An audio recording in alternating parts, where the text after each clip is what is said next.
I think the secret of Israel is simply that you have enormous brain power. And you don't have many natural resources, or had not before, but you have enormous brain power.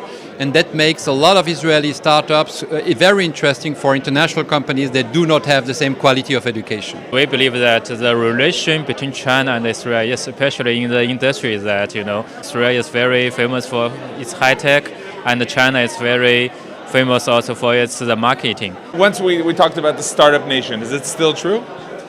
It is true, but it's not the only one anymore, because now Europe is waking up, France is waking up, Germany is waking up, and are trying to copy the model of the startup nation.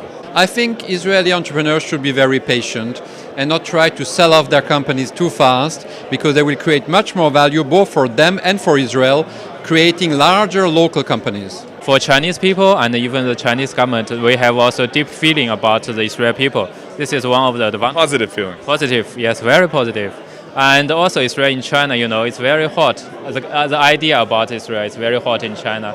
So we will see that everybody now knows that Israel is a country that's very full of innovation and all kinds of high technologies.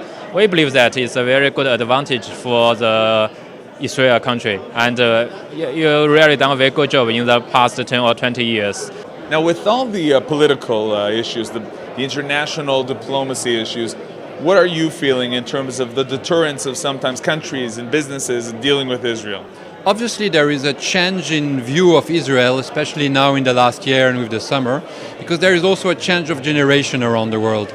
The new generation doesn't know much about World War II, doesn't know much about what happens, and so for them Israel is just a normal country, and they compare the sophisticated normal country in trouble with less sophisticated Arab people as being too technologically aggressive with their neighbors.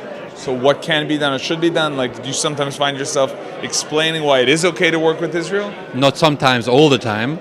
I think it's very important to show, first of all, that Israel is not aggressive, but is defending itself. And secondly, with everything that happens now in the Islamic world, they discovered themselves that it's not Islam against Jews, but it's radicals against all the world, and this will definitely help the image of Israel. We've had a terrible summer, a very difficult one, even though some people may think that we've also seen some other things in the summer, but it was tough, and one of the things that we didn't really know about is how quickly will investors come back to Israel. Well, it turns out it took them about a week or two to wake up and to decide that this is still a great place to come and visit. This is still a great place to come and do bargain hunting, and to go and look for great opportunities, and to go and look at new technologies, and actually to go and look at technologies which were not developed 2 years ago or 3 years ago, but which were actually planted 30 years ago, 40 years ago. I'm specifically talking about water